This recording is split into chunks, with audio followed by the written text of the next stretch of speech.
2월 15일 말씀과 기도입니다. 오늘은 사무엘상 13장 13절에서 23절의 말씀을 가지고 약함이라는 제목으로 함께 말씀을 나누기 원합니다. 오늘 말씀은 사울의 잘못된 제사에 대해서 사무엘이 크게 책망하는 것으로 시작됩니다. 그 사무엘의 책망의 핵심은 왕의 하나님의 명령을 지키지 않았다는 것이었습니다. 하나님께서 사울에게 하셨던 명령이 무엇일까요? 그것은 일반적인 성경 말씀을 의미하지 않습니다. 사무엘상에 하나님께서 사울에게 하셨던 명령은 성경에 드러나는 것으로만 본다면 9장에서 하나님께서 사울에게 기름 부으셔서 세우시겠다는 그 약속의 내용과 12장에서 물론 12장은 사울에게만 주신 명령은 아니었지만 비록 왕이 세워지더라도 오직 하나님만을 경외하고 따르라는 내용이었죠. 즉 사울에게 하신 하나님 명령을 정리한다면 사울이 왕이 아니라 하나님이 왕이며 하나님은 사울을 세우시고 기름 부으시고 은혜를 주신다는, 즉 하나님께서 사울을 보호하신다는 내용이었습니다. 특히 사무엘이 사울을 향해서 당신이 하나님의 명령을 받아야 하는 위치에 있다고 그렇게 말하는 13절의 내용은 주목할 만한 부분이죠. 왕이 명령을 내리는 위치가 아니라 왕은 하나님의 명령을 받는 사람이라고 사무엘은 말합니다. 하나님 앞에서의 사울, 하나님의 세우심과 그 은혜 가운데 있는 작고 대단하지 않는 사울입니다. 하지만 사울은 그 하나님 명령과 약속을 좀 쉽게 생각했고 자신이 왕이라고 여겼고 그렇게 살기 원했습니다. 그래서 하나님은 사울이 아닌 다른 왕, 즉 하나님을 왕으로 인정하는 그런 왕을 세우시겠다고 말씀하시는 것이 14절입니다. 얼마나 아프고 또 무서운 이야기입니까? 그런데 이 부분에서 사울의 진심이 나오는데요. 사무엘이 일어나서 떠나는 장면에서 사울은 회개하고 애통하는 것이 아니라 남아있는 백성들의 숫자를 세어보는데 그 숫자는 600명이라고 했습니다. 왜 사울이 숫자를 세어보았을까요? 블레셋 사람들과 전쟁하기 위해서 사람들의 숫자가 어느 정도인지 사울은 계산하기 원했던 것입니다.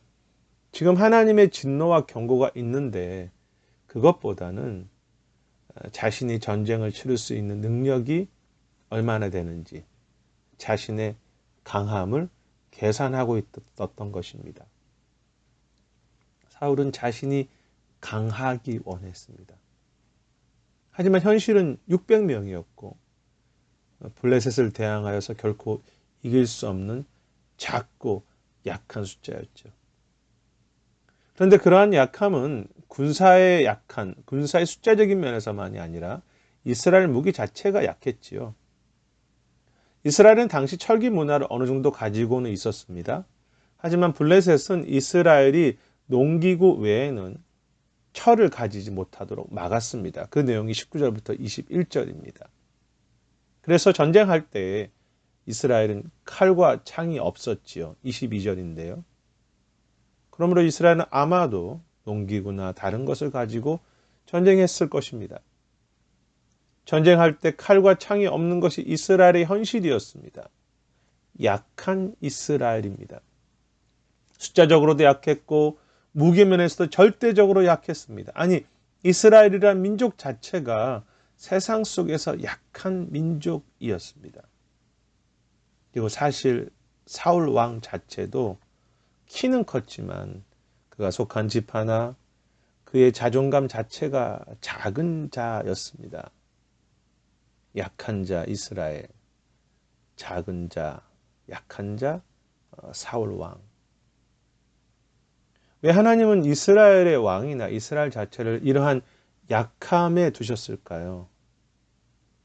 그것은 여러분도 아시겠지만 그들이 스스로의 강함으로 살지 않고 오로지 하나님을 의지하며 하나님을 알아가고 하나님과 동행하며 하나님을 사랑하기 위함이었죠. 마치 광야에서 이스라엘을 살게 하신 것처럼. 저나 여러분이나 인간은 내가 강하다고 착각하면 스스로 오만해지고 내 힘으로 살려고 하지 않습니까? 그래서 사실 약함이 은혜입니다. 그럼에도 저도 그렇고 우리 모두가 내 강함으로 살고 싶어 합니다. 그래서 오늘도 사울처럼 다시 나에게 남아있는 백성의 숫자를 세어보려고 합니다. 내 능력이 스스로 강하고 싶고 하고요. 내 지혜가 대단한 것처럼 생각하려 하며 내가 가진 그 물질의 강함으로 살고 싶어 하고 사람들부터 인정받는 것이 어느 정도인지 늘 계산하면서 어떻게 하면 그것을 더 받을까라고 생각합니다. 그래서 나는 약하지 않고 강하며 멋지고 대단한 사람이고 사역자라고 스스로를 그렇게 생각하고 높이고자 합니다. 하지만 바로 그러한 모습이 13절에서 사무엘이 사울에게 말했던 명령되게 행하는 모습이 아니겠습니까? 하나님 앞에서의 선 모습을 잃어버린 모습. 하나님 앞에서 약한 자라는 것을 잊어버리고 스스로 오만하게 살려는 삶. 사실 저나 여러분이나 정직하게 본다면 여러 가지 면에서 너무 약한 존재이지요. 그리고 결국 내 인생 자체가 잠시 왔다가 사라지는 안개와 같은 정말 약한 자이지 않습니까? 우리가 잊고 살 뿐. 더구나 하나님 앞에서 우리는 피조물이며 그의 명령 앞에 서야 하는 약한 존재입니다. 하나님의 은혜가 아니면 아무것도 아닌 작은 자이지요. 그런데 오늘 말씀 앞에서 감사한 것은 그런 약한 자를 세우시겠다고 했던 그 사실 사울인데요. 세우시겠다고 했던 그 명령, 약속하신 하나님이 오늘 나의 하나님이시라는 사실입니다. 사울에게 하셨던 그 하나님의 명령과 약속이 성경 전체에 계속해서 나오며 오늘 우리에게 있지 않습니까? 즉 하나님이 왕이시며 그분이 은혜에게 은혜 주시고 세우시며 그분의 강한 손과 능력으로 이스라엘과 사울을 다스리겠다고 했던 그 명령, 그 강한 약속이 오늘 우리와 함께 하십니다. 그래서 우리가 그분과 그 말씀을 붙잡을 때 그분 안에서 그 말씀으로 인해서 하나님이 나를 강하게 하시며 그분의 약속이 있기 때문에 주님은 어떤 상황과 문제 속에서도 우리를 이겨가게 하시는 것입니다. 오늘도 나를 기름 부으시고 나를 세우신 그 영원하신 진정한 왕과 그분의 약속, 그분의 명령.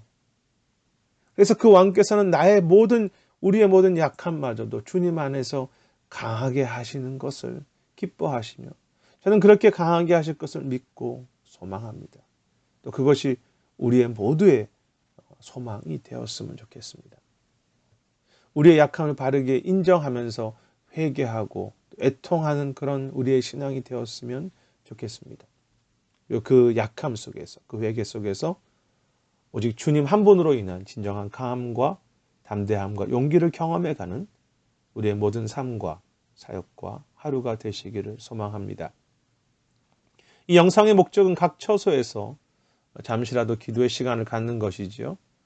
제가 드리는 기도 제목 이외에도 어떤 내용이든 매일 기도의 삶을 훈련했으면 좋겠습니다. 첫 번째 기도 제목은 오늘 말씀처럼 이 사울처럼 스스로 강하게 살려고 하는 것을 회개하고 나의 약함을 인정하며 오직 주님의 그분과 주님의 약속으로 인한 강함과 그런 용기를 경험하는 신앙이 되도록 기도했으면 좋겠습니다. 두 번째는 선교지와 부신 영혼들을 위해서 기도하기 원합니다. 특히 선교지에서 여러 가지 약한 가운데 있는 선교사님들 또 지쳐있는 영혼들을 불쌍히 여기시도록 그래서 그 안에 진정한 주님이 주시는 강함을 경험하는 복음의 능력을 경험하도록 그렇게 기도하시는 시간이 되시기를 바랍니다. 우리의 약한 기도 가운데 주님의 약속과 강한 손의 은혜가 드러날 줄 믿습니다.